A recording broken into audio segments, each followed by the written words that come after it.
ये कह रहे हैं इरकॉन में निवेशित है 160 पे। 1 साल के लिए क्या नज़रिया रखा जाए? IRCON for 1 year.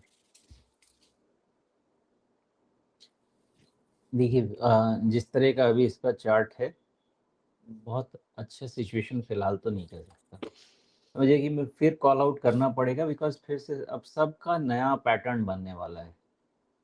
ऐसे टूट के ऐसा हो ही गया है सबका प्राइस। इरकॉन का जो चार्ट का फॉर्मेशन है और जो इनका वैल्यूएशन रेशियोज जो हम कहते हैं, ये उतना अभी भी कंफर्टेबल रेंज में नहीं है। तो कितना डिविएशन है मैं दोनों से बताता हूँ आपको। 10, 8। तो वैल्यूएशन के हिसाब से अबाउट अभी भी 20% ओवर प्राइस्ड है, और चार्ट के हिसाब से 116, 32। चार्ट के हिसाब से तो राजीव जी इसका बहुत ज़्यादा ही टूटना फूटना हो गया है। तो वैल्यूएशन के हिसाब से देखना मुझे लगता है कि ज़्यादा ठीक रहेगा, बिकॉज चार्ट के हिसाब से कुछ बचा है क्या देखने के लिए। चार्ट के हिसाब से करीब 100 रुपया तक जाता है। तो 120 से अब कैसे 100 रुपया जाता है ये भी देख लीजिए। आप उसको फुल रिट्रेस करा दीजिए करीब करीब 27 रुपये के आसपास से, तो 80% रिट्रेसमेंट करीब 100 के आसपास आ जाएगा। ठीक, कैसे कैसे मैच हो रहे हैं वैल्यूएशन पैरामीटर पे। अब जब इसको देख रहा हूँ मैं तो करीब 20% अभी भी एक्सेस है। क्यों एक्सेस है? क्या इसका सेल्स ग्रोथ नहीं आ रहा है? नहीं आ रहा है, ठीक बात है।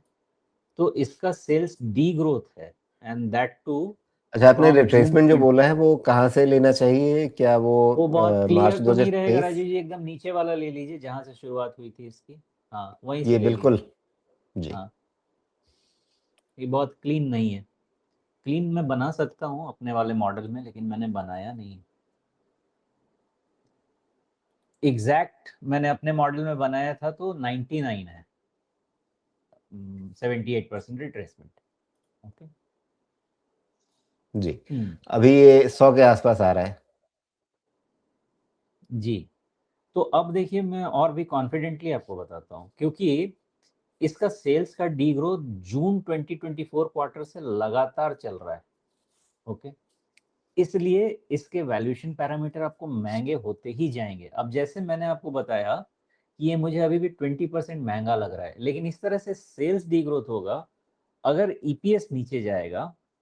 जैसे आप देखिए कि मार्च 24 में 2 रुपये 62 पैसे का ईपीएस अभी ऑलमोस्ट 1 रुपये आ गया है।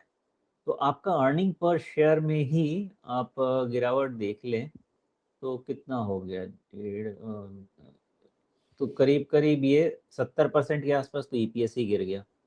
तो इसका प्राइस इसीलिए आप देख रहे हैं कि 350 का 100 रुपया तक पहुंचने की तरफ जा रहा है ना। ये चीज मान लेते हैं कि अगर ये सेल्स मेंटेन यहाँ पे कर लेते हैं तो 199 के आसपास ऐसा लेवल आ रहा है जहां पे हर चीज मैच हो रही है। आपका रिट्रेसमेंट मैच हो रहा है, वैल्यूएशन मैच हो रहा है। रिक्वायरमेंट एक है कि कम से कम अब जो ये सेल्स डी ग्रोथ है, ये डी ग्रोथ की जगह अब ग्रोथ में कन्वर्ट हो। और इसका एक और लॉजिक आपको बताता हूँ। तो जब आप देखेंगे ना जून 25 क्वार्टर के बाद से, तो ये क्वार्टर ऑन क्वार्टर बेटर करना शुरू कर चुका है। May be this is one indication कि शायद यहाँ से चीज़ें ठीक हो सकती हैं, या यहाँ पे चीज़ें स्टेबल हो सकती हैं। बट स्टिल जो सेंटिमेंट है उसके हिसाब से अभी भी 20% वैल्यूएशन इसके एक्सपेंसिव हैं, है ना। तो फिलहाल जो मुझे ये दिखता है कि 100 रुपये के आसपास में इसका वैल्यूएशन भी फैक्टर हो जाएगा, सपोर्ट भी फैक्टर हो जाएगा। एक तो वो ध्यान रखिए। दूसरी चीज़, मान लेते हैं कि रिवर्सल देखना है तो 135 के ऊपर के क्लोज पे ही देखिएगा। उसके बाद रिवर्सल पॉसिबल है, और जैसे जैसे मार्केट बढ़ेगा आगे बढ़ता जाएगा, then your risk management is 115। ऐसा ऐसा करके आगे बढ़ा जा सकता है। जी।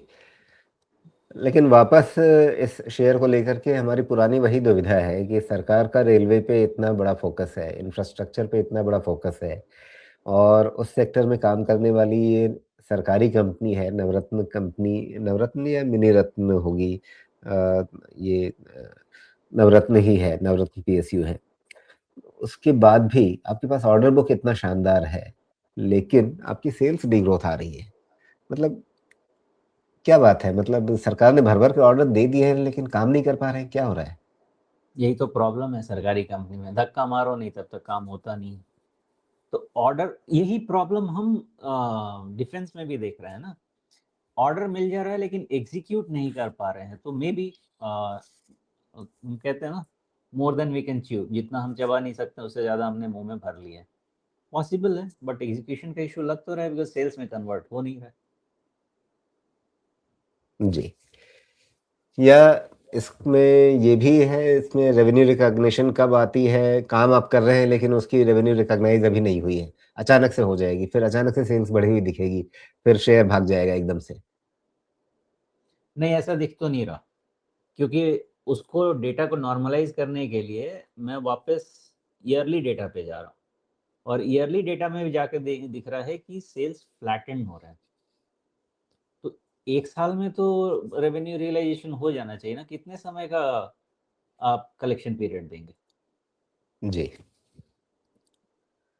और इसमें बिल्कुल। होगा ना, इनका कलेक्शन पीरियड मिल जाना चाहिए नीचे। हम्म अम,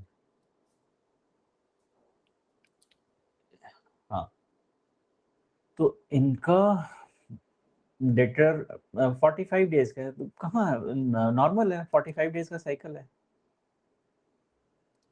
नहीं, नहीं, आपने काम किया, आप काम करते जा रहे हैं कंटिन्यूअस, उसकी बिलिंग 45 डेज़ जो आप कह रहे हैं कि आपने बिल दिया और उसके बाद कितने समय में पैसा मिला। जब तक आप एक लेवल पे नहीं पहुँचेंगे, आप बिल जनरेट ही नहीं करेंगे ना उसका। हाँ, तो वो तो एग्जीक्यूशन वाला इशू आ गया ना फिर। हम जब तक सेल्स कन्वर्ट नहीं करेंगे, हम बना के सामान नहीं देंगे, हम बिल जनरेट कैसे कर पाएंगे? तो वो तो एग्जीक्यूशन प्रॉब्लम में जाएगा।